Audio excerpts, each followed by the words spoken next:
Continuação: A Ciranda das Mulheres Sábias, de Clarissa Pinkola. Envolvi com cuidado o trapo do seu roupãozinho molhado em torno do corpo nu engelado.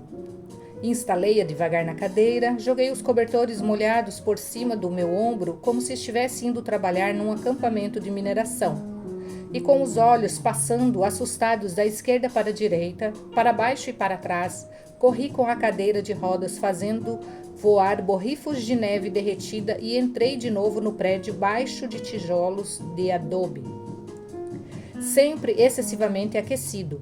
Por ser jovem e inexperiente, o tempo todo eu temi, muito embora meu coração me dissesse o contrário, que tinha sido loucura ser sua cúmplice, que sem dúvida eu encontraria a doce criatura mortinha de pneumonia na cama dali a poucas horas, congelada num longo bloco de gelo, como numa história em quadrinhos. Mas Ana não teve pneumonia, não morreu. Na realidade, 1 hora mais tarde, ela estava se sentindo tão melhor que, barulhenta e feliz, acordou toda a equipe com pedidos lascivos de um chá especial, o Constant Comer, aquele que reanima todos os sumos da mulher. A bebida, cujo verdadeiro nome é Constant Comment, um chá de Liptons. A velha Ana era uma mulher que conhecia seu próprio corpo. Ela sabia como abaixar a sua febre de um modo que ninguém mais poderia calcular. Como muitas grandes avós, ela sabia de coisas que ninguém pode questionar, a menos que essa pessoa esteja totalmente enlouquecida, sem lhe restar nenhum neurônio, pois o desdém da velha pode deixar marcas chamuscadas no seu passado, tanto quanto no seu futuro. Não existe explicação viável para algumas ideias que muitas grandes avós possuem, além do fato de que elas sabem das coisas, como uma das minhas avós gostava de repetir. Para quem tem esse conhecimento misterioso, nenhuma comprovação é necessária. Para quem não tem conhecimentos, não há comprovação no mundo que consiga convencer. Existe também o tipo de abuelita, grande avó, que se caracteriza não só por sua perspicácia, mas por seu profundo amor. Nos mitos, como a curandeira, que mora em algum lugar muito afastado, ela é a avó querida e prendada que produziu o pão do amor. Quando ela o serve, esse pão transforma para o bem quem quer que o coma.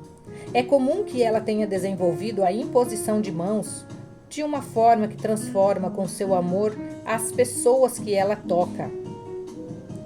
E então, do corpo dessas pessoas, a ansiedade, a dor, a envidia, a inveja, o ódio e os medos simplesmente desaparecem. Uma observação aqui. Constant comment, o que se comenta constantemente. Constant comer significa o que dá orgasmos constantes. É a nota aqui da autora. Continuando. La abuelita, a vovozinha humana, é uma combinação de características e qualidades que para a família ao seu redor costumam também parecer mágicos. Pode ser seu conhecimento de ervas, as plantas que ajudam a curar o corpo e o espírito. Pode ser seu talento para o insight. É ela quem distingue a falsidade da verdade a 1000 metros de distância. Ela consegue ver exatamente que ações gerarão lembranças dignas de guardar. Ela pode ser aquela que cozinha como um anjo e ao mesmo tempo ameaça usar a cinta reforçada, cheia de botões pendurados e ganchos de metal para as meias, como um estilingue para atingir quem não se comportar com o devido respeito. Em todas as abuelitas, como a velha Deméter, que cura uma criança doente com um beijo, o espírito atravessa a perda e então volta para o amor e para o amor de novo. Isso mesmo, para as abuelitas, vovozinhas, a vida cheia de recursos costuma emanar o tecido em cicatrização. As abuelitas foram testadas pelo tempo. Elas são aquelas que não apenas sobreviveram, mas que também se dedicam à tarefa de vicejar. Um dos grandes aspectos predominantes de uma vovozinha de mitos e histórias é que, na maior parte das vezes, ela dedica seu coração aos jovens, que ainda não conhecem a vida plena. Sejam eles crianças, obra de arte, vocações, filhotes de cachorro, ninhadas de gato, sejam eles os ingênuos, os oprimidos ou adultos crescidos.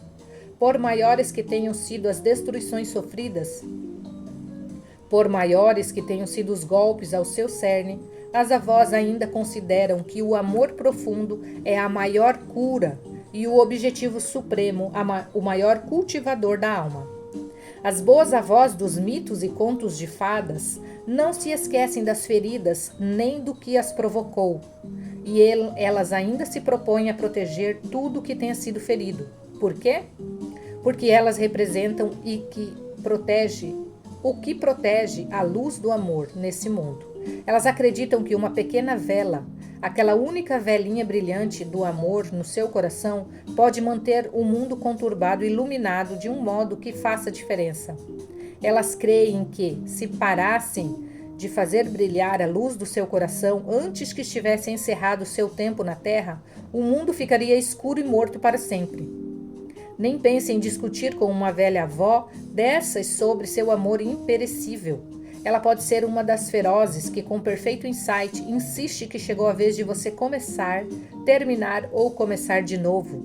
Num caso desses, talvez ela tenha em mente algo semelhante ao que tinha Íris, na mitologia grega, para forçar as mulheres da ilha de Troia a parar de andar à toa e começar a concentrar a atenção.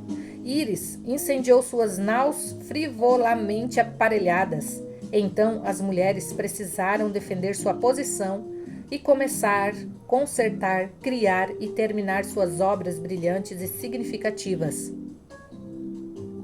De modo semelhante, com o mesmo tema, mas com uma metáfora diferente, o povo Inuit tem muitas histórias de ser forçado a se lançar ao mar aberto, pois todos os recursos em terra foram esgotados e os mais ricos nutrientes de muitas qualidades vivem nas águas desconhecidas. O impulso em cada busca é o mesmo: mergulhar fundo e chegar realmente à vida, ou então, de algum modo, perder a noção de tudo e com isso morrer para a riqueza da vida. A avó que já aprendeu muito sabe que tornar-se mais sábia é o território de La Senhora Destina, a velha avó Destino. Escolher tornar-se mais sábia significa sempre escolher aprender de novo. Independentemente da idade, condição ou situação, o espírito da avó significa ensinar que lutar para crescer em sabedoria e reformular e criar a vida nova são atos de inteligência. Ser uma grande avó significa ensinar os caminhos do amor e da compaixão aos mais novos, porque os conselhos e advertências da avó com frequência podem ajudar a impedir deslizes dos mais jovens, e caso não tornem os mais jovens de imediato mais sábios, conseguem ajudar a extrair sentido daqueles deslizes quando resultam em desnorteamento ou tristeza. As ferramentas mágicas que a avó arquetípica usa para a transformação não mudam há milhares de anos. A mesa da cozinha, a luz do lampião, uma única vela, a música, o ritual, o insight, a intuição, a sopa, o chá, a história, a conversa, o longo passeio, a confissão, a mão amorosa, o sorriso brincalhão, a sensualidade bem resolvida, o senso de humor malicioso, a capacidade de examinar os outros e ler sua alma, a palavra gentil, o provérbio, o coração atento, a perspicácia para, quando necessário, proporcionar aos outros a experiência angustiante do olhar. Nesses tempos de grandes transformações, que uma mulher tenha tanto conhecimento quanto queira ter, que haja de acordo e deixe isso transparecer, e às vezes um ato de desafio, mas ainda mais é um ato de bravura decisiva, o que significa um ato de criação básica, o mesmo que não seja inteiramente certo ou seguro, um ato que encarna a vida da alma, a compaixão, um ato de amor. O fato de uma mulher em processo permanente de tornar-se mais sábia, estar constantemente se reenraizando na vida da alma, é um extremo ato de liberação. Ensinar as jovens a fazer o mesmo, jovens, entre aspas, significando qualquer uma com menos conhecimento, menos experiência do que ela própria, o extremo ato radical e revolucionário. Esses ensinamentos se estendem muito adiante, dando a verdadeira vida, em vez de permitir o rompimento da linha matrilinear viva da mulher sábia e indomável, da alma sábia e indomável.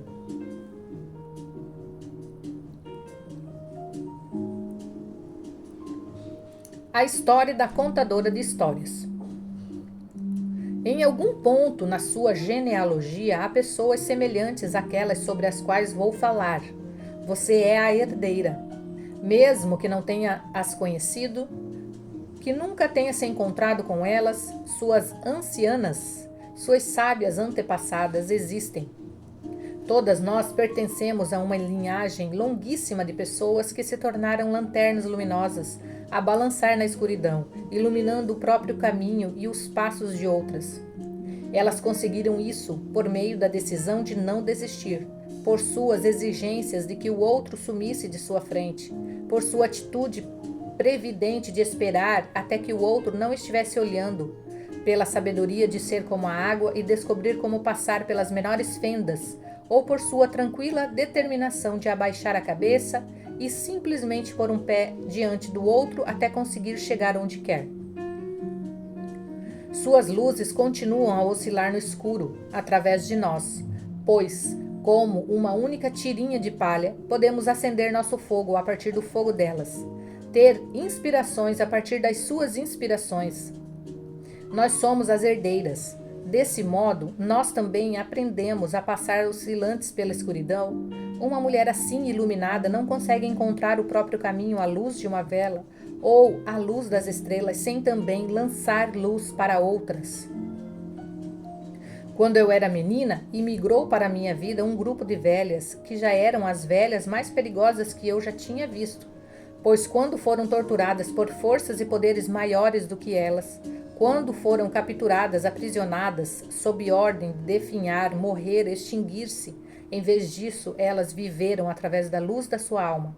Embora fossem derrubadas de tantos modos, voltaram a crescer e vicejaram como árvores em flor. Elas entraram na minha vida como 4 velhas refugiadas que saltaram de enormes trens pretos para o nevoeiro noturno na plataforma onde nós as aguardávamos com grande expectativa. Vieram na nossa direção com muito esforço, dobradas sob o peso de dunjas, acolchoados de penas forrados de vermelho escuro, fortemente amarrados com barbante grosseiro.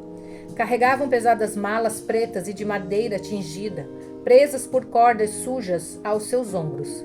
Dos cintos de trapos prendiam todos os tipos de bolsas e sacolas. Enquanto vinham se arrastando na minha direção, a roda de madeira de uma roca amarrada às costas da velha mais alta não parava de girar no nevoeiro. Eu tinha quase 7 anos de idade e ainda estava naquela fase em que a criança está em viagem permanente entre o exuberante mundo dos sonhos da infância e o mundo austero dos adultos.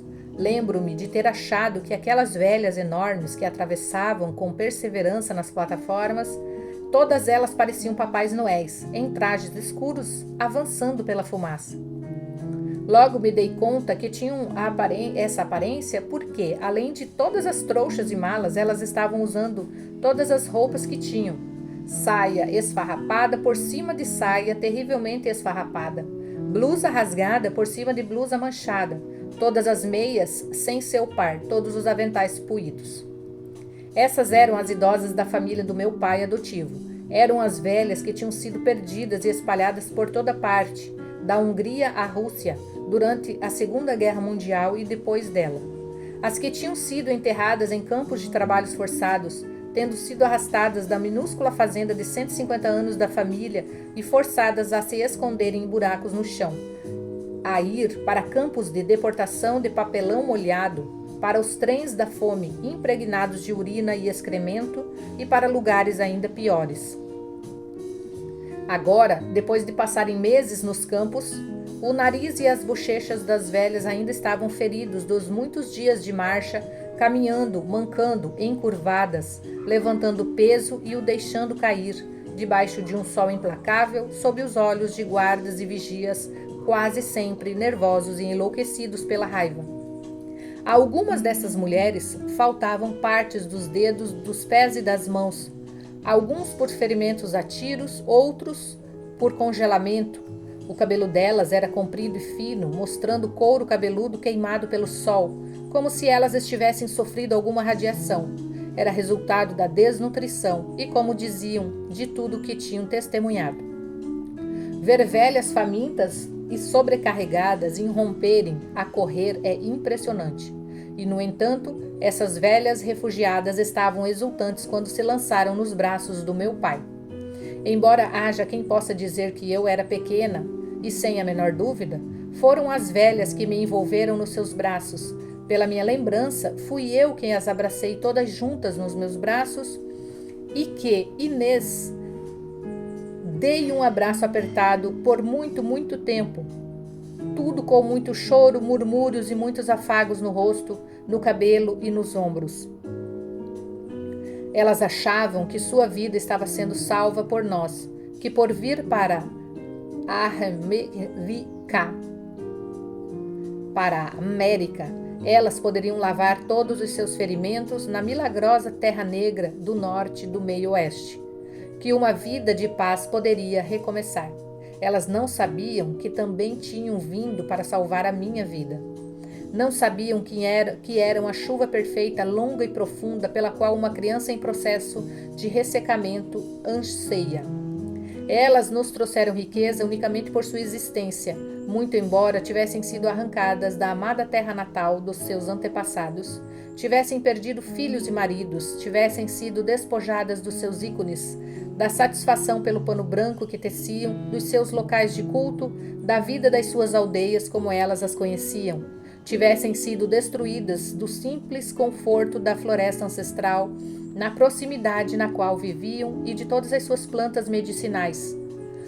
Embora tivessem sido privadas da capacidade de proteger suas filhas, seus filhos, seu corpo, sua privacidade, seu pudor, mesmo assim, elas tinham conseguido se manter agarradas ao seu essencial e resistente. O que não morre, o eu que não morre, o eu que nunca morre. Essas velhas foram a primeira prova absoluta que tive de que, embora a película externa da alma seja magoada, arranhada ou chamuscada, ela se regenera de qualquer modo. Repetidas vezes, a pele da alma retorna ao seu estado primitivo e intacto. Em comparação com os recém-chegados, a parte já americanizada da nossa família, apesar de ter vindo do campo menos de 40 anos antes, já tinha se tornado nem Vadiunk as Erdoben, que não pertencem mais aos bosques. Eles costumavam dizer baixinho em tom de censura: haja como um ser humano, seja civilizado. Não haja como se morasse na floresta. Embora nós realmente morássemos numa floresta de verdade nos Estados Unidos, como eles tinham vivido numa floresta em sua terra natal. Eu estava no meio de uma família, de uma época e de uma cultura que queriam transformar todas as crianças em pequenas cópias perfeitas e bem educadas. Para esse fim, tinham me mandado para uma escola de dança em outro município, onde aprendi um passo de dança de 4 tempos e uma valsa sóbria. De um professor severo que se gabava de um dia ter feito a longa viagem até Chicago, ida e volta. Mas foram essas velhas imigrantes das tribos Magyar e Zibrak, da terra natal, que me ensinaram a dançar de verdade. Foram elas que me ensinaram a bater com os pés no chão e uivar como um lobo, a mostrar brincos, rendas e o pescoço. As velhas da família abriram uma porta profunda na criança que aos poucos eu estava sendo forçada a se calcificar. Elas me mostraram uma abertura que dava para as profundezas da psique, um lugar totalmente inspirado que estava a continuar a estar muito afastado de qualquer cultura em que crianças, mulheres velhas devem ser vistas, não ouvidas.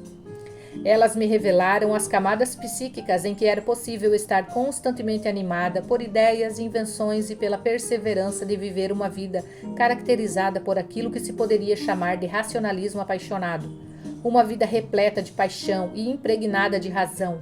Foram essas estrangeiras amadas que me salvaram de cair no vazio de uma conformidade cuidadosamente cultivada. Ajudei as velhas a aprender inglês fazendo desenhos num pequeno quadro negro que eu usava para a escola. Eu desenhava vacas Holsteins e Gersten, grouse, garças e outras aves aquáticas dos nossos lagos, as folhas do carvalho, da tilha do plátano, do bordo, da pereira e da cerejeira, das árvores da floresta que nos davam madeira de lei e frutos, bem como outras criaturas do nosso cotidiano. Eu me esforçava para escrever debaixo dos desenhos a palavra certa em inglês. Eu dizia a palavra, elas diziam a palavra. Duck, hat, bull, pull, go, call. Em troca, ao longo de toda nossa vida juntas, elas me contaram histórias muito, muito antigas sobre mulheres feitas de madeira, homens que moravam em amoreiras pretas, bebês mutantes, remédios feitos com palavras ditas sobre a água, santos, os sem culpa, que surgiram do nada inúmeras histórias apócrifas do menino Jesus e da mãe abençoada. Elas entreteceram meus ossos com as listas de histórias sobre mulheres que viviam no fundo do mar, assassinatos nas florestas, milagres nos cemitérios. Jorravam histórias sobre o tempo que passaram nos campos de trabalhos forçados, nos campos de refugiados e de concentração. Muitos, muitos relatos de coragem e lealdade inquestionável para desconhecidos feridos e angustiados e deles para com elas.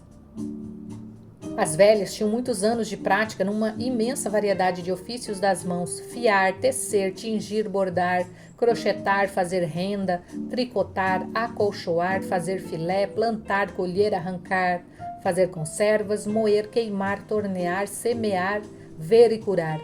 Através das suas práticas diárias, tornou-se aparente para mim que não era apenas o que da vida de uma velha era importante, mas também os recursos interiores, o que havia dentro dela, que sabedoria e força de coração tinham sido acumuladas.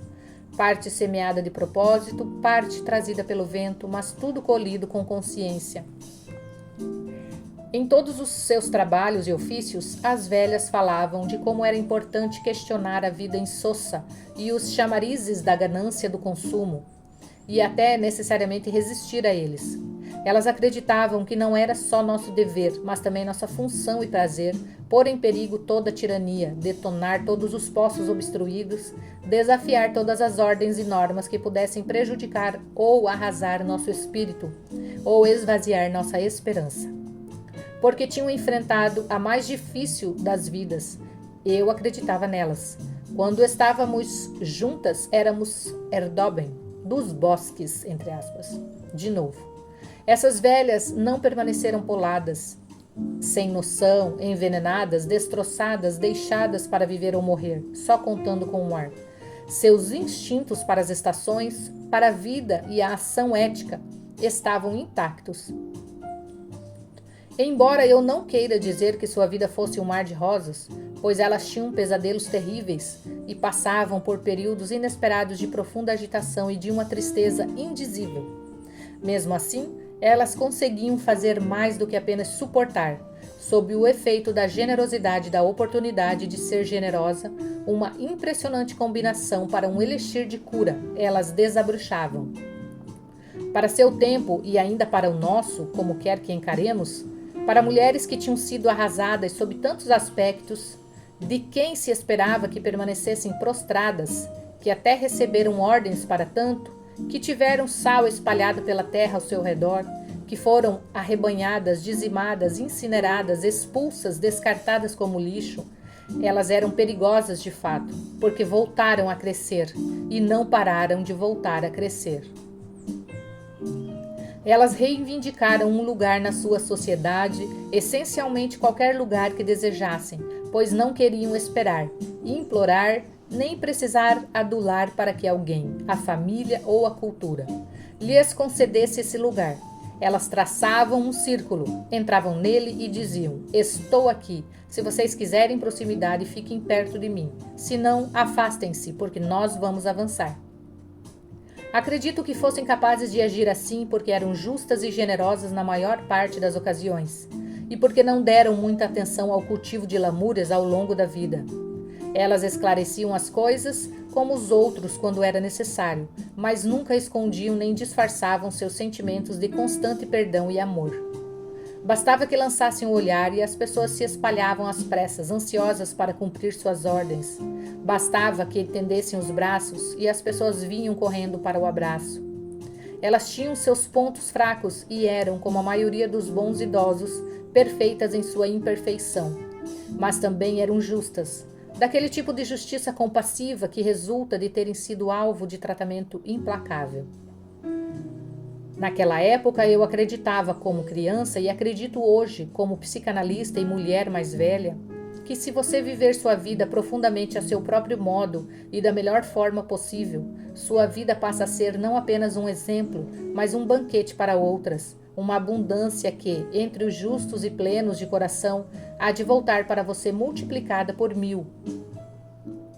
Nós encontramos nossos modelos bem perto ou a certa distância, mas o efeito é o mesmo. Aos poucos, nós mulheres nos tornamos cada vez mais parecidas com quem ou com o que nós mais contemplamos e mais admiramos. Em todas as famílias da terra natal, não importa onde seja essa terra natal, as funções das velhas, como a das parcas e das gratiae, as graças, consistem em moldar novas tradições e preservar as antigas. E ao fazê-lo, ensinar e testar a força das jovens, nas nossas famílias as velhas deixavam claro que, por trás de cada tradição, de cada prova, havia uma excelente razão, uma razão da alma, e ninguém conseguiria impedi-las de realizar seu trabalho. Embora haja muitos eventos entre os quais eu poderia escolher um para demonstrar essa tese, o que tenho em mente é aquele que sempre chamei de as avós que dançam. Ele demonstra apenas uma forma pela qual as idosas se aplicam ao trabalho profundo de transmitir um legado daquilo que importa para os jovens. Na família havia certas ocasiões, especialmente na época de um casamento, em que as velhas apagavam ainda mais a linha entre o que eu agora poderia chamar de realidade arquetípica interior e a realidade da vida lá fora. Era assim que, nas festividades de casamento, as velhas faziam saltar as dobradiças às portas da quietude e do recato, e exerciam da forma mais plena seus poderes como megeras boas e impertinentes, como avós astutas, como as rematadas velhas perigosas. Preste atenção. As avós que dançam. Existe uma velha tradição. Quando uma casa, as velhas tentam matar o noivo antes que ele chegue à câmara nupcial, e a arma que usam é a dança. As velhas começam a matar o noivo na recepção de casamento, uma festança que às vezes dura muitos dias e que começa imediatamente após os rigores da missa de núpcias, que geralmente tem 2 horas de duração e é realizada à noite. Eu tinha um tio cujo apelido era tio Legato, proveniente de letogato, que em magiar significa o visitante. Pois quase todos os domingos tio Legato perambulava da casa de um parente para a de outro, o dia inteiro e à noite também, provando o vinho caseiro de cada anfitrião. Os vinhos eram da cor das folhas de carvalho da primavera e com sua bebida em cada casa visitada, o tio comia bolinhos de sementes de papoula recém-saídos do forno a lenha, decorados com açúcar de confeiteiro, canela picada à mão em creme chantilly e 3 tipos de pães tradicionais, um de batata com casca recheada, um grande oval de centeio e um de milho escuro com sementes de pimenta malagueta. Pão de fogo era como chamávamos.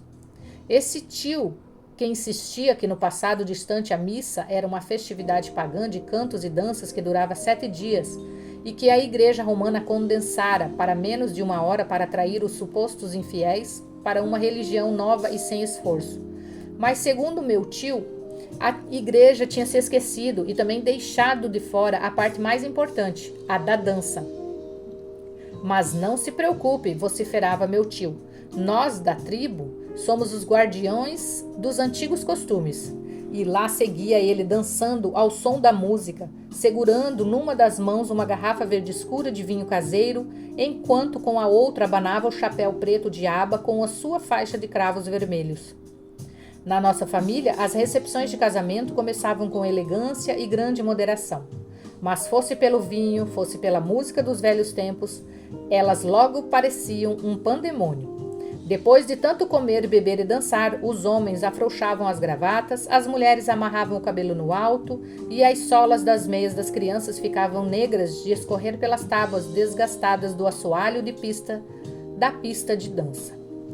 Nessa específica noite de verão, nesse específico casamento, a comida, a bebida e a dança tinham alcançado seu apogeu. O salão estava tomado do cheiro agradável de suor fresco de 200 cidadãos naturalizados e da sua primeira geração de rebentos americanos. A algum sinal misterioso, as 4 avós entraram no salão em fila. Elas davam risadinhas e cochichavam entre si. Tinham-se enfiado em seus melhores vestidos pretos, que reluziam como a tripa de uma linguiça de qualidade. Cada uma apoiava a grande bolsa de plástico preto brilhoso no colo largo. Vistas de trás, cada velha exibia um belo traseiro com os 2 pães como 2 pães redondos. Embora as velhas agora já estivessem nos Estados Unidos houvesse algum tempo, elas ainda usavam o cabelo repartido ao meio com um grampo reto. As tranças eram enroladas em volta da cabeça redonda vigorosa. Elas usavam sapatos pretos idênticos, baixos e pesados, que se esticavam por cima das joanetes. Sentavam-se com os pés separados como lutadoras de sumô. Pareciam quadrigêmeas, cada uma com as mãos vermelhas, as bochechas coradas e pequenos crucifixos de ouro em finas correntes também de ouro em torno dos pescoços grossos queimados de sol. Essas mulheres trabalhavam com o ancinho, com enxada, torciam o pescoço das galinhas, arrancavam ervas daninhas, reviravam o solo, plantavam com os dedos grossos como cabos de vassoura. Sabiam ordenhar, fazer a aparição de animais, tosar carneiros, fiar, tecer, abater porcos. Sua história inteira estava nos seus antebraços. A primeira ordem combinada entre elas era criticar todos. Quem àquela altura já deveria ter uma namorada? Quem precisa de um alfaiate melhor? E não é uma tristeza isso que aconteceu com fulano? Me dê uma alegria antes de que eu morra. Trate de se casar, gritam elas para alguns. Para outras murmuram. Em que século você está, pretendendo me dar um neto? Entre si, elas decidem quem precisava comer mais, quem estava sendo destruído por levar uma vida extravagante e para quem ainda havia esperança. Em seguida, elas votavam em quem dançava bem, quem conhecia as antigas danças de cor, quem tinha o passo mais leve para seu peso e idade. Eram as magníficas abelhudas. A banda de 6 instrumentos estava vestida como se estivesse dentro de um relógio do cuco. Eles tocavam todas as músicas que conheciam, todas as canções popularizadas por Yankovic and his Yanks e todo o repertório de Milos Szeged e sua real orquestra, a Ciganyok. Cantaram valsas e cisardas, executaram até a última polca conhecida dos 2 lados da fronteira. Velhos dançavam com menininhas que mal haviam saído das fraldas. Mulheres de braços nus dançavam umas com as outras. Rapazes gritavam e dançavam com as mãos nos ombros uns dos outros. Os chapéus, pretos caídos em ângulos acafagestados. As camisas brancas escuras nas axilas. Todos assobiavam e gritavam, batendo com os pés e se pavoneando de um lado para o outro no piso coberto de serragem. Cada um tentava bater o pé mais forte que outros. Era uma competição. Quem conseguia bater mais forte e gritar "Yaka!" ao mesmo tempo? Brincos e correntes e relógios refulgiam. Cabelos esvoaçantes saíam girando velozes e o chão inclinado se mesclavam com sapatos de saltos grossos e combinações de renda. As 4 velhas observavam com os olhos de quem sabe. Logo, o noivo e seus amigos mais próximos, achando que esse era seu dever, convidaram as velhas para dançar e, com isso, inadvertidamente, selaram o destino do noivo. Ah, não, não, protestaram as velhas. Não, não, repetiram em voz alta, como eram espertas. Mas elas deixaram que eles as levantassem de onde estavam. E, para surpresa dos rapazes, as velhas fizeram com que eles e o noivo dessem voltas e mais voltas pela pista de dança, como se elas fossem grandes ursos pardos, de passos leves dançando com minúsculos homens camundongos. Os rapazes bufavam e arquejavam quando, por fim, devolveram as velhas às suas cadeiras. Mas nada disso, antes que o noivo percebessem o que o atingia, a segunda avó o agarrou e saiu dançando com ele. Ela o empurrava diante de si em voltas e mais voltas em torno da pista de dança, como se ele tivesse sido apanhado pelo limpa-trilhos de uma locomotiva giratória. E as outras avós convocaram outros 3 rapazes e os forçaram a dançar até ficarem tontos. Quando perceberam que as velhas estavam na pista de danças, os convidados do casamento começaram a bater palmas para acompanhar o ritmo com gritos de incentivo. Eles começaram a berrar e soltar uivos, mas as vovós conseguiam berrar e uivar mais alto que os 200 convidados. O noivo tentou largar a segunda avó, mas a terceira o requisitou. Ela o guiou por toda a pista como neve fofa empurrada pelo limpa-neve, e então jogou o que restava dele para a quarta avó. Rapazes novos formavam fila para dançar com as vovós. Isso continuou até que as 4 avós estivessem dançando, uma delas sempre nos braços do noivo. As velhas dançavam primorosamente e com vigor. Elas se afastavam dos parceiros e dançavam com mais ímpeto, levantando as saias para mostrar tornozelos grossos envoltos em ataduras elásticas. Os convidados dançavam com maior arrebatamento, giravam mais rápido, batiam mais forte com os pés, gritavam mais alto, em total abandono. O segundo grupo de rapazes estava exausto, e 3 dançarinos novos apareceram e seguraram as vovós pelas cinturas, mas o noivo não teve permissão para se sentar. Ele precisava continuar a dançar. As avós fizeram com que todos os rapazes dançassem e dançassem sem parar. O assoalho tremia, as vidraças chacoalhavam e tremeluziam. Os gritos de alegria e o esforço soltavam os pregos que prendiam as telhas de madeira do telhado. As velhas senhoras deixaram extenuados os novos rapazes, e mais 3 vieram substituir os exaustos. Os convidados enlouqueceram de alegria, as mãos ardiam de bater palmas, os pés ardiam de bater no chão, as vozes enrouqueceram, parecendo a voz de um bicho, mas nenhum deles parou. As fraldas das camisas dos músicos começaram a escorregar para fora das calças.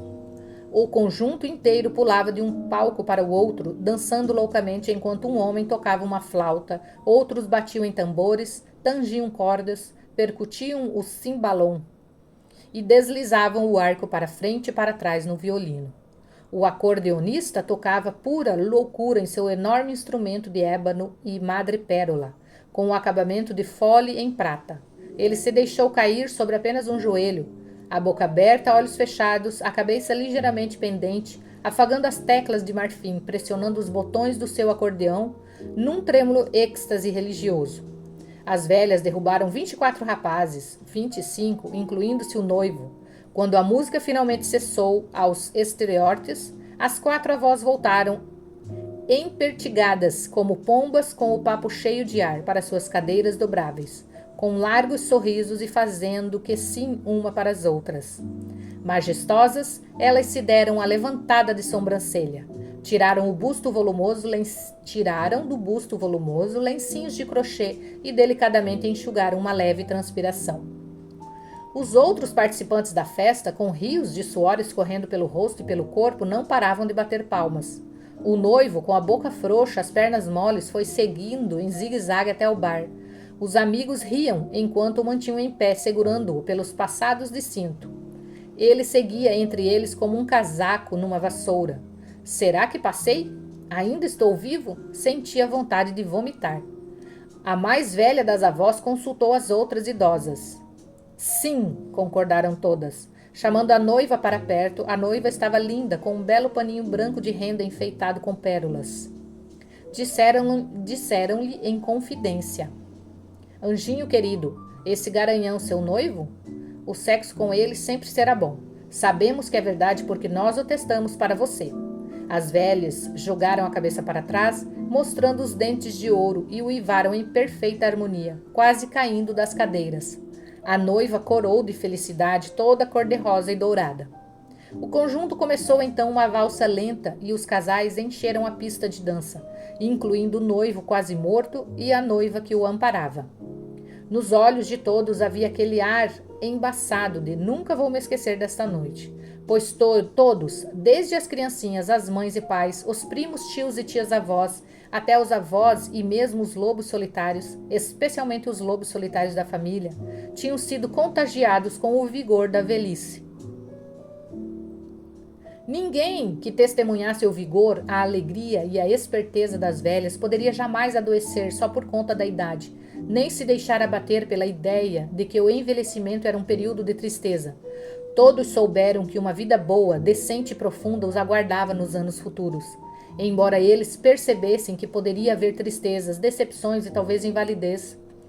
As velhas que dançavam lhes deram uma vontade de ser velho o suficiente para conquistar aquele tipo de poder, ter idade suficiente para aquele tipo de brincadeira animada, idade suficiente para extrair tanta alegria só de observar, ensinar, testar os jovens, aconselhar os de meia idade. Até mesmo de enterrar os mortos que tinham amado tanto a vida inteira.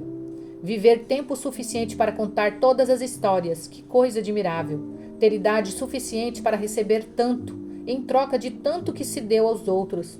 Todo o amor que alguém um dia poderia querer, só por ser sagaz, franca, esperta, firme e amorosa. E assim, no final da noite, antes que todos os prometidos em casamento começassem a namorar no beco escuro por trás da granja, antes que os bebês adormecessem nos trajes de festa, parecendo um pouco dos confeitos caídos, antes que os homens se tornassem amorosos com o vinho e suas mulheres, antes que a lua começasse a se pôr, as velhas, as avós, que dançam, as grandes forças saíram do salão em marcha, satisfeitas por terem mais uma vez cultivado e plantado, restaurando os campos espirituais para ainda mais outra geração. Exatamente como suas mães antes delas e como a mãe de suas mães, as velhas, eram de uma época a qual um dia nós mesmas chegaremos. Tornar-se idoso não resulta simplesmente em ter vivido muitos anos. Perdão. Mas decorre mais daquilo que nos tornamos ao longo desses anos, daquilo com que estamos nos preenchendo nesse momento e até mesmo a partir do modo pelo qual nos formamos antes que chegássemos a envelhecer muito. E a partir desse legado que surge minha certeza de que nunca é tarde para aprofundar o mapa. Não importa quantos anos tenhamos vivido, podemos começar agora a nos preparar para aquela travessia que nos levará ao poder da velhice e da sabedoria madura. Todos terão a oportunidade de se reacender como uma força instrutiva e intensa. Mas nós somente chegaremos lá se encararmos esse ponto como nosso destino a partir de agora. Apesar de nossos apegos atuais, nossas mágoas, dores, choques, realizações, perdas, ganhos, alegrias, o local que almejamos é aquela terra psíquica habitada pelos velhos, aquele lugar onde os humanos ainda são tão perigosos quanto divinos, onde os animais ainda dançam, onde o que é derrubado cresce de novo e onde os ramos das árvores mais velhas florescem por mais tempo. A mulher oculta que preserva o estopim dourado conhece esse lugar. Ela conhece. E você também. Preces de gratidão pelas velhas perigosas e suas filhas sábias e indomáveis que alegram a nossa vida. 1. Por todas as idosas do mundo, cada uma e de cada tipo que já tenha sido criado, aquelas que foram levadas com delicadeza pelas ondas e aquelas que quase naufragaram em quantidades de tempestades e borrascas, aquelas que se agarraram a destroços por tempo suficiente para cobrir metade da distância e a partir dali conseguiram avistar a terra firme. Pelas velhas que, em todas as suas diversidades, tristezas e talentos, agora estão tímidas ou determinadas, meio em desalinho ou bem arrumadas, mas mesmo assim altivas e de quadris largos, pelas tribos das grandes idosas. Com todas as suas penas e peles, todas as suas folhas, couros e saias, todas as roupas guerreiras, em pleno traje de combate, suas asas, faixas e chales, com seus broches cerimoniais, seus colares e cetros de autoridade, em todo o seu orgulho atlético e terno, em todos os seus bicos e caudas, filós e tules que reluzem e farfalham, em toda sua sensualidade e seu caminhar vagaroso, em todos os seus comportamentos inesperados e revoltantes, em todas as suas excentricidades e toda a renda de pintura tribal, em todas as cores do seu clã e insígnias de poder, com todo o seu temperamento feroz e bondoso, de olhos brilhantes, por todos os seus costumes generosos e de preservação, por todo o seu supremo cuidado para a decência, a vida criativa e o caminho pela alma. Não desapareçam da face da terra, por toda essa abençoada beleza que se encontra nelas. Por elas, peçamos em prece que a força e a cura caiam direto nos ossos da sua coragem para sempre. 2. Por todas as mulheres mais velhas, matreiras, que estão aprendendo quando chegou a hora certa de dizer o que precisa ser dito e não se calar, ou calar-se quando o silêncio for mais eloquente que as palavras.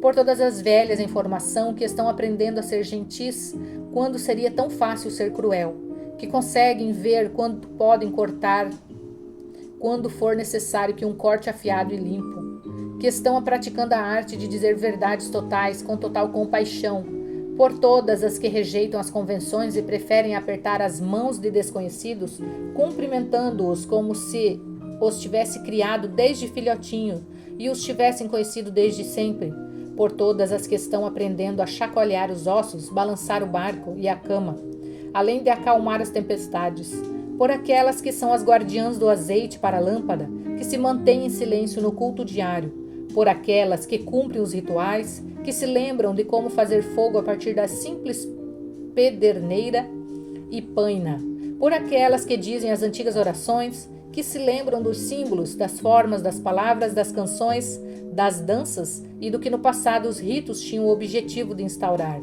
por aquelas que abençoam os outros com facilidade e frequência, por aquelas mais velhas que não têm medo ou que têm medo e que agem com eficácia de qualquer modo, por elas que vivam muito, com força e saúde e com um imenso espírito aberto aos ventos.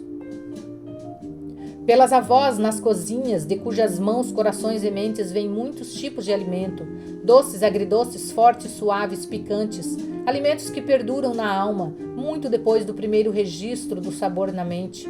Por todas as desbravadoras que desafiaram a morte, as corajosas, assim como todas as bravas, que são exemplos vivos do que significa ter ao mesmo tempo um corpo físico e uma alma, por todas as tradicionais, e pelas donas, tranquilas como rios e igualmente propiciadoras de vida e que chegam por acaso ou em fuga às suas margens, por todas as velhas que acalmam e ajudam a curar, não importa quem seja que elas toquem, por pior que seja a condição em que encontrem a pessoa, por todas as que, pelo menos uma vez, tenham viajado para muito longe para alcançar os gravemente feridos que outros não veem, ou que se recusam a tocar, pelas que ousam dar abrigo a anjos que chegam sempre sem se fazer anunciar, e pelas que se compadecem de animais abandonados, pelas velhas que aparecem sujas com salpicos de tinta ou adornadas com ideias radicais, ou que simplesmente surgem por um bom motivo quando mais ninguém ouça. Por elas, que sempre sejam corajosas, que suas almas sejam protegidas por muitas outras, pois ao nosso mundo carente elas trazem recursos conquistados por duras penas.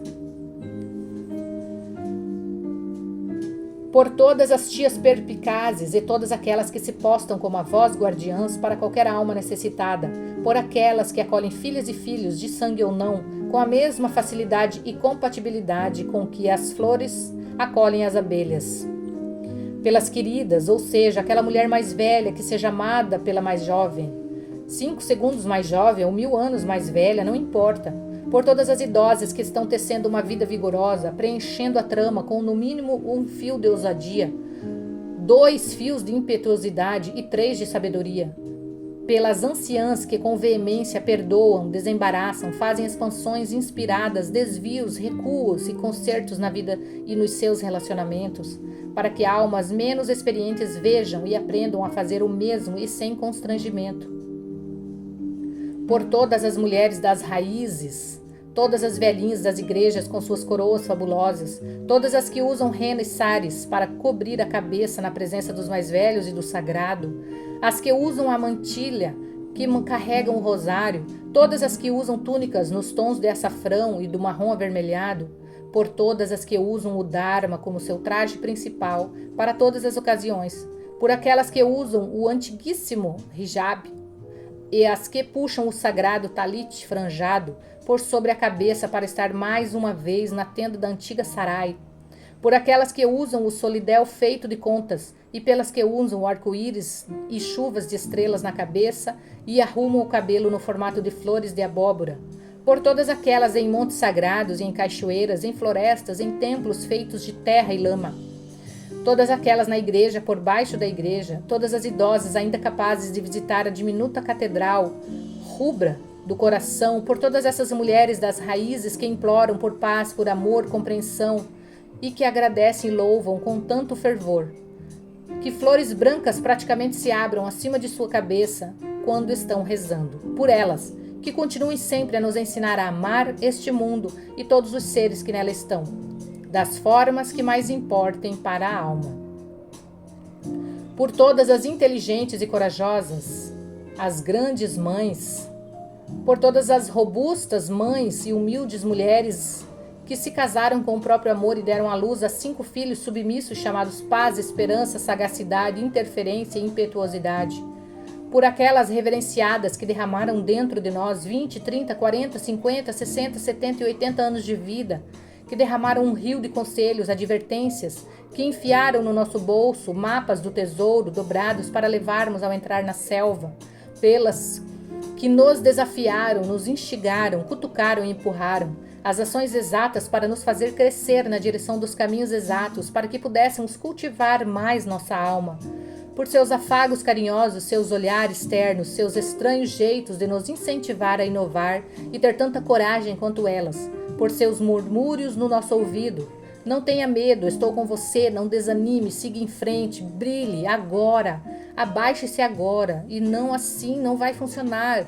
E se sim, desse jeito, por suas piadas secretas e seu gosto malicioso, por comportamentos revoltantes e qualidades enternecedoras, por estipularem limites, manterem limites, transgredirem limites e por apagarem limites rígidos demais e ajustarem limites muito frouxos, por essas grandes, velhas, las damas, algumas veneravelmente maduras na idade, algumas velhas no tempo da alma, mas de certo sábias, que atuam como norte verdadeiro para outras, pelos simples fatos de existirem. Por elas, que sejam sempre mantidas em segurança, alimentadas por muitas fontes, que sempre recebam demonstrações de amor e gratidão, que mantenham sua alma vicejante a céu aberto para que todos vejam. Pelas filhas queridas, por aquelas que estão aprendendo a ser sãs e sábias de novo, ou sãs e sábias pela primeira vez na vida, e assim por todas as grandes mulheres mais velhas que percebem que não podem existir sem as jovens com quem meditar, a quem ensinar, de quem aprender, em quem encontrar humor e para quem encontrar potencial, na direção de quem se inclinar, em quem se derramar, e do mesmo modo por todas as mais jovens que perceberam que lhes restaria uma vida menos favorável, sem a essência de uma velhinha mais sábia e quixotesca, com quem meditar, a quem ensinar, com quem aprender, em quem encontrar humor e para quem encontrar potencial, na direção de quem se inclinar, em quem se derramar. E assim por todas as filhas jovens de meia idade e mais velhas que ainda hão de vir à lareira das avós pela primeira vez, muitas vezes ou pela última vez, por todas as grandes filhas e grandes velhas que manterão aceso o fogo desses relacionamentos sucessivos, por meio de cartas e livros, ensinamentos e reuniões, ditados e chamadas de atenção, viagens com capas e plumas no chapéu, bem como a simples vizinhança. A todas as belas mulheres, jovens, velhas e no caminho do caminho, que se procuram, que trabalham em busca de ser mãe, irmã, filha, uma para as outras, que estão se dando conta de que são um refúgio, um verdadeiro refúgio uma para as outras, por aquelas que percebem que estão juntas para que a menos experiente ou a mais experiente possam um dia encontrar o seu lar. O lar. Aquele lugar da alma habitado com maior persistência à medida que a mulher acumula em torno de si anos de sabedoria. O lar, qualquer lugar onde haja necessidade do amor, abrigo para o amor, enaltecimento do amor. Por elas, por todos os corações peregrinos que sempre possam se encontrar e não passar sem se ver, mas que permaneçam perto uma das outras e que se fortaleçam e com isso fortaleçam os perímetros e portais do mundo da alma, confiados à sua guarda. Por todas as filhas inteligentes, desconhecedoras, sem rumo e pelas que tudo sabem, pelas filhas que estão avançando direto ou que prosseguem aos trancos, pelas que estão aprendendo a chorar novamente, pelas que estão aprendendo a gargalhar, por todas elas, não importa se estão saudáveis, curadas ou não, não importa em que classe, clã, oceano ou estrela, por todas as filhas que herdaram amor em abundância de antepassadas queridas, que já se foram, mas que mesmo assim ainda fazem visita, por todas as filhas que um dia ouviram por acaso o conselho de uma sábia destinado a outros ouvidos. Mas essas palavras certas, na hora certa, causaram uma centelha que iluminou seu mundo daquele momento em diante para sempre. Por todas as filhas que ouviram a sabedoria, não a entenderam, mas aguardaram para o dia em que conseguissem compreender.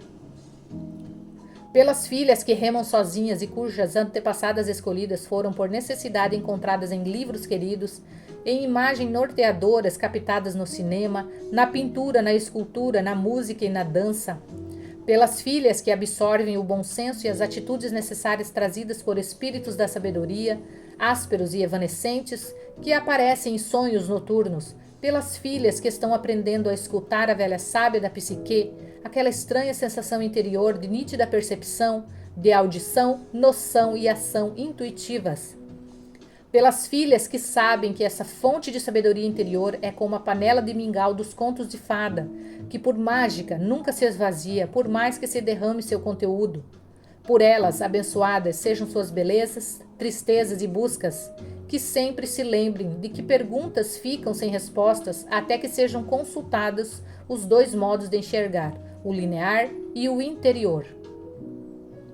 E por todas as filhas e velhas que apoiam o que é bom e afastam a obediência cega a qualquer supercultura, que premie somente a forma nivelada e deprecie o pensamento, por todas as filhas e velhas que estão se tornando escaladoras, cada vez mais astutas das montanhas místicas e que por vezes percorrem caminhos acidentados, por aquelas que cada vez mais põem alma no que dizem e pelos animais, águas, terras e céus, pelas que mantêm caldeirões cada vez mais fundos, que são a lente que amplia a luz do farol, que se erguem como terra firme, onde antes não havia terra, por aquelas que estão inflamadas com o desejo de ensinar e de aprender, pelas que estão apenas descansando para poder se levantar com prazer mais uma vez. Por essas fontes noturnas cuja fragrância tem um efeito profundo e prolongado, muito embora os botões estejam ocultos, por todas as filhas e velhas que mantêm nas mãos, não só no berço, mas também na roda do leme do mundo, o seu alcance, por aquelas que abandonaram algo essencial e gerador da vida e voltaram para recuperá-lo, por aquelas que destruíram algo e pediram perdão com humildade em nome do amor, por aquelas que deixaram algo por fazer, se esqueceram, sem captar sua importância, mas voltaram, reconstruíram, amenizaram, deram a bênção, na medida da sua capacidade, por todas as filhas e velhas que assumiram o papel de culpadas e deram tudo de si para reparar danos causados por outros, pelas filhas e velhas que sempre se interessam mais em ser amorosas do que estar com a razão, por elas que se deem conta de como sua vida é preciosa, de como, apesar de quaisquer imperfeições, elas são exatamente os baluartes, as pedras de toque, as notas fundamentais, os paradigmas necessários. Por todas as filhas e velhas que, não obstante difamações culturais que digam o contrário, não obstante mágoas, decisões equivocadas, fracassos totais, são prova viva de que a alma ainda volta à vida, ainda vive e de modo vibrante. Por todas as filhas e velhas que, apesar de todas as fraquezas, apesar de toda a lenga-lenga do ego que indicaria o oposto, há muito tempo têm certeza ou acabaram de ter um vislumbre de que nasceram com a sabedoria do corpo e no corpo e na alma, e que essa sabedoria é tanto sua herança dourada como seu estopim dourado. Por todas as filhas e mais velhas que estão criando as referências que mais importam, prova de que uma mulher é como uma árvore gigantesca que, por sua capacidade de se mover em vez de permanecer imóvel, pode sobreviver às piores tempestades e perigos e ainda estar de pé depois, ainda descobrir seu jeito de voltar a balançar, ainda continuar a dança. Por todas as filhas que ainda estão em formação, quer tenham acabado de começar, quer já tenham avançado no caminho para se tornarem ordinariamente majestosas e tão sábias, indomáveis e perigosas quanto forem convocadas a ser, o que é muito, muito, muito.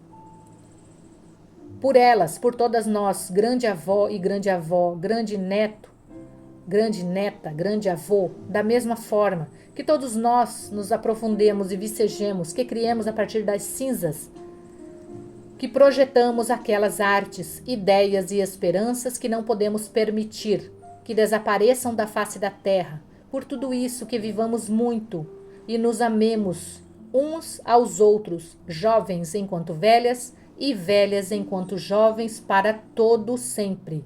Amém. Quando uma pessoa vive de verdade, todos os outros também vivem.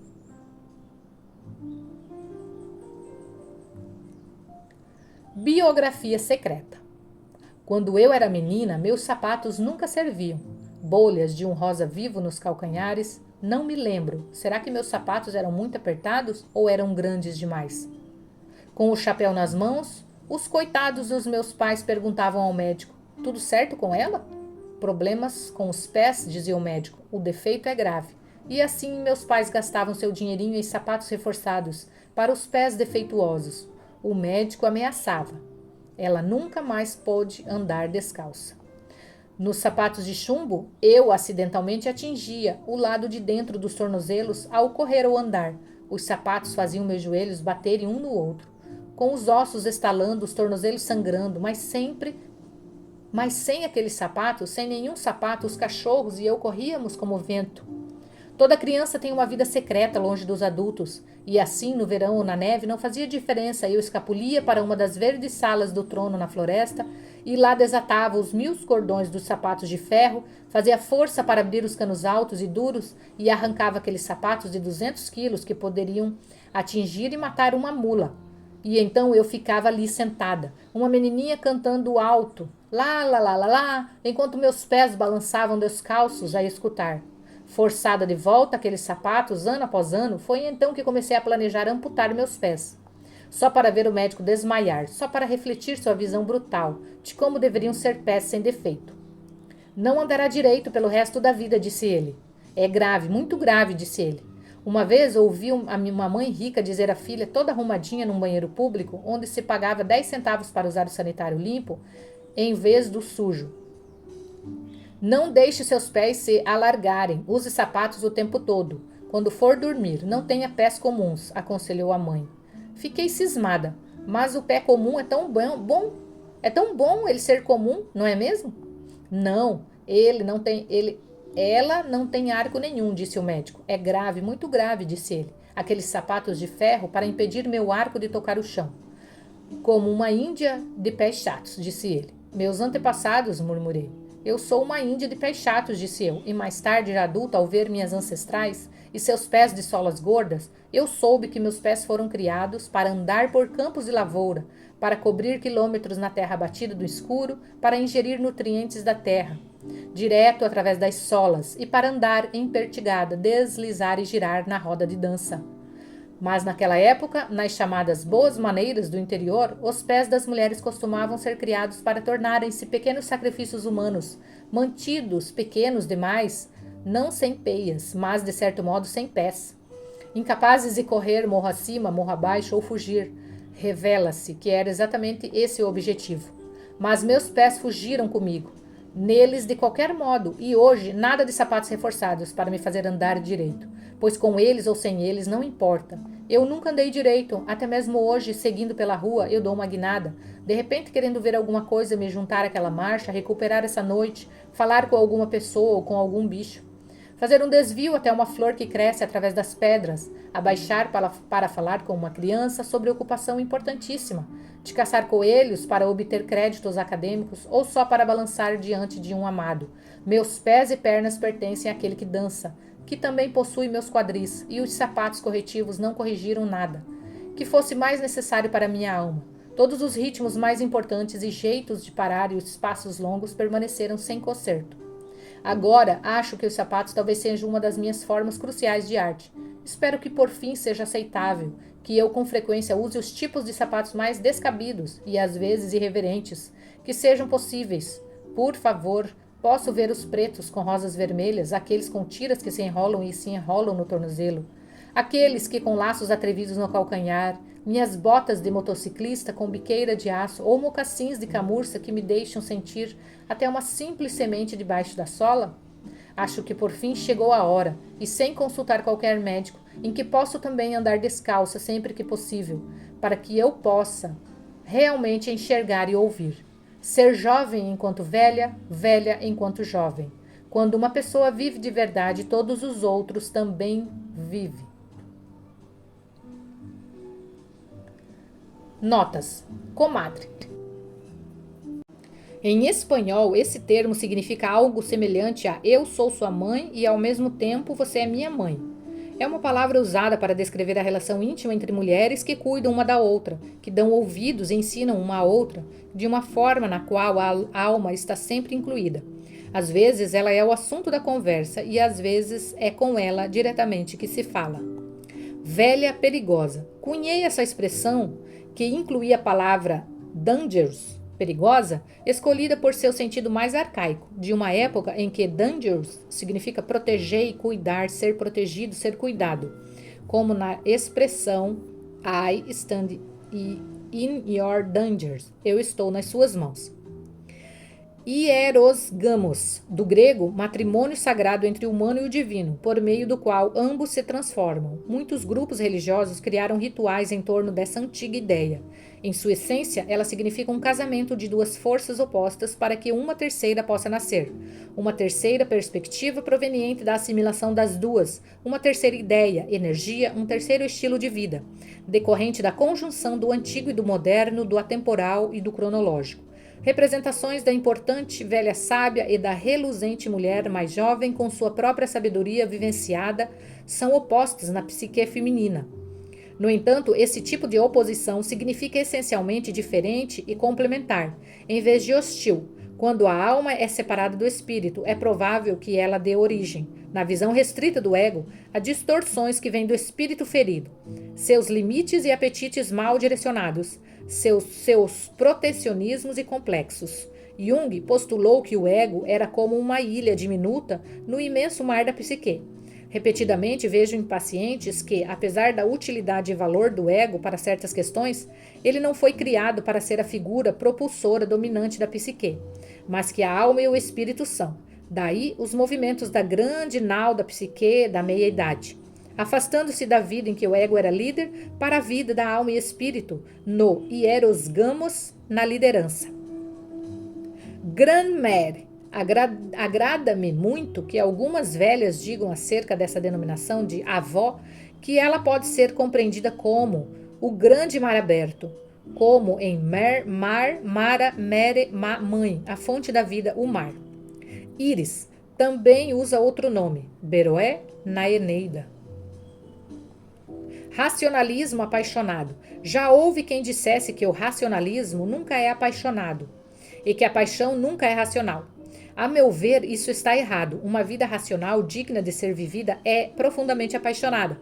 Uma paixão digna de ser sentida tem meios racionais para se moldar bem e se manifestar na realidade consensual. Trata-se de um processo conjunto como o das raízes das árvores que fazem crescer a copa, e a copa da árvore que envia mensagem às raízes para que elas cresçam e se expandam também. Kahale.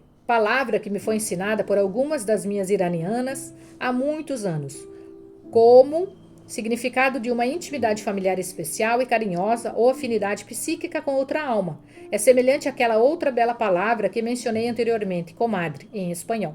Comadre designa amigas íntimas que são alvo de grande estima e que também atuam como mães afetuosas umas das outras. Elas se abrilhantam e se protegem mutuamente, confiam uma na outra, consolam e orientam uma a outra no que diz respeito a tantos aspectos da vida. A igreja por baixo da igreja, a expressão de um poema que escrevi e de um discurso de orientação geral que proferi para 3.500 criaturas intrépidas no norte do meio-oeste. A igreja por baixo da igreja representa o imenso chuveiro de centelhas original, o cristalino e o oculto poço artesiano original, o ruach primordial, que não é uma simples brisa, mas um turbilhão desencadeado de inspiração, a essência do espírito da alma. A igreja por baixo da igreja, o templo por baixo do templo, o lugar por baixo do lugar. É aquele local onde a alma vai feliz, sem constrangimentos ou restrições. A alma flui para lá com facilidade, com enorme ânimo e em qualquer condição, para fazer pedidos, para louvar e para agradecer por orientação e amor imaculados. Amém. Que esta última notinha seja uma bênção para encerrar essas notas agora. A palavra amém provém de uma longa genealogia de línguas antigas e veneráveis, remontando ao latim, voltando mais atrás ao grego e ainda mais atrás ao hebraico. Amém nessas línguas significa proclamar direto da alma sábia e indomável. E verdade, assim seja, assim seja. Amém, amém. Gratidão.